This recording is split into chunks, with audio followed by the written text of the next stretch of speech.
தமிழக அரசு மாணவர்களுக்கு நாளுக்கு நாள் பாத்தீங்க அப்படின்னா நிறைய சலுகைகள் கொடுத்துட்டே தான் இருக்காங்க. தமிழக அரசோட கூட்டுறவு நிறுவனங்கள்ல கல்லூரி மாணவர்களுக்கு வழங்கப்படும் கல்வி கடன் முதல்ல 1 லட்சம் இருந்தது. இப்ப 1 லட்சத்திலிருந்து 5 லட்சமா அதை உயர்த்தியிருக்காங்க. தமிழகத்துல உயர்கல்வியில சேரும் மாணவர்களோட எண்ணிக்கை அதிகரிச்சுட்டே தான் வந்துட்டு இருக்கு. ஏற்கனவே மாணவிகளுக்கு மாதம் 1000 ரூபாய் வழங்கினாங்க இல்லையா, புதுமை பெண் திட்டத்தின் கீழ். சோ இதனால பாத்தீங்க அப்படின்னா மாணவிகளோட எண்ணிக்கை கணிசமா உயர்ந்திருக்கு. இதை தொடர்ந்து மாணவர்களுக்கும் ஒரு திட்டம் கொண்டு வந்திருக்காங்க. மாதம் 1000 வழங்கும் தமிழ் புதல்வன் அப்படிங்கிற ஒரு திட்டம் சீக்கிரமே தொடங்க போறாங்க அப்படிங்கிற ஒரு வீடியோ கூட நம்ம சேனல்லே பார்த்தோம். இந்த ஒரு தகவலும் வந்துச்சு. அதே நேரத்துல உயர்கல்வியை பொறுத்த வரைக்கும் ஏழை நடுத்தர மாணவர்கள் கல்வி கட்டணம் செலுத்துவது அப்படிங்கிறது ரொம்ப பெரிய சுமையா இருந்தது, ரொம்ப கஷ்டமா இருந்தது. இதனால அவங்க கல்வி கடன் பெற முடியாத ஒரு சூழ்நிலை வந்து ஏற்படுது. வங்கிகள்ல கடன் பெறுவதுல நிறைய சிக்கல் இருந்தது. அரசோட உதவியை அவங்க தேடுறாங்க. இதனால பாத்தீங்க அப்படின்னா அவங்க கல்வியை பாதியிலே விட்டுட்டு போற மாதிரி ஒரு சூழ்நிலை கூட ஏற்படுது. இதற்கிடையே தமிழக அரசோட கூட்டுறவு வங்கிகள்ல அதிகபட்சம் ரூபாய் 1 லட்சம் வரை மட்டும்தான்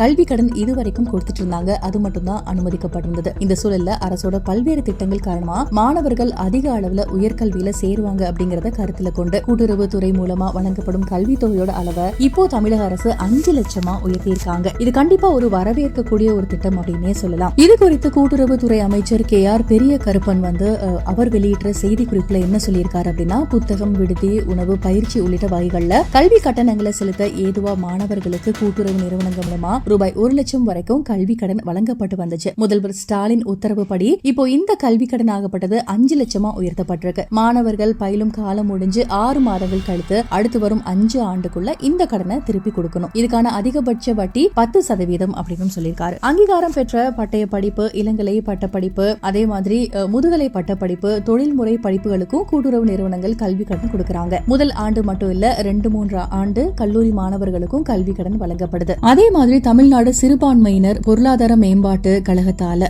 சிறுபான்மையின மாணவர்களுக்கு கூட்டுறவு வங்கிகள் மூலமா குறைஞ்ச வட்டி விகிதத்துல கல்வி கடன் வழங்கப்படுது. தமிழ்நாடு மாநில தலைமை கூட்டுறவு வங்கி, மாவட்ட மத்திய கூட்டுறவு வங்கிகள், நகர கூட்டுறவு வங்கிகள், நகர கூட்டுறவு கடன் சங்கங்கள், தொடக்க வேளாண்மை கூட்டுறவு கடன் சங்கங்களை மாணவர்கள் அணுகி உரிய ஆவணங்களையும் சமர்ப்பிச்சு கல்வி கடனை வாங்கிக்கலாம்னு சொல்லியிருக்காரு. இதைத் தொடர்ந்து கூட்டுறவு நிறுவனங்களுக்கு கூட்டுறவு சங்க பதிவாளர் சுற்றறிக்கை அனுப்பியிருக்காங்க. அதன்படி 1 லட்சம் வரைக்கும் பிணையின்றி கடன் வழங்கலாம். 1 லட்சத்துக்கும் மேல 5 லட்சம் வரைக்கும் வழங்கப்படும் கடனுக்கு 100% பிணை பெறணும்னு சொல்லியிருக்காங்க. படிப்புக்கான பயிற்சி கட்டணம், விடுதி, உணவு, ஆய்வகம், புத்தக கட்டணங்களை சேர்த்து கல்வி கடன் வழங்கப்படும் சொல்லியிருக்காங்க. கடனுக்காக வட்டி விகிதத்தை அந்தந்த வங்கியில உள்ள சொத்து பொறுப்பு குழு நிர்ணயிப்பாங்க. இணைப்பு சங்கங்கள் மூலம் மாணவர்களுக்கு வழங்கப்படும் கடனுக்கான வட்டியை நிதியுதவி அளிக்கும் வங்கி நிர்ணயிக்கும்னு சொல்லியிருக்காங்க. மேலும் நகர கூட்டுறவு வங்கி தவிர இணைப்பு சங்கங்கள் தங்கள் உறுப்பினர்களுக்கு அந்த சங்கங்கள் இணைக்கப்பட்ட மாவட்ட மத்திய கூட்டுறவு வங்கியிலிருந்து கடன் பெற்று வழங்க வேண்டும். வங்கி விதிமுறைகளுக்கு உட்பட்டு பெற வேண்டிய ஆவணங்களை பெற்று கடன் வழங்க பரிசீலிக்க வேண்டும். டாம்கோ, டாப்செகோ, தாட்கோ மூலமா வழங்கப்படும் கல்வி கடன்களுக்கும் இந்த நிபந்தனைகள் பொருந்தும். உரிய காலத்துல திருப்பி செலுத்தாத பட்சத்துல கடனை வசூலிக்க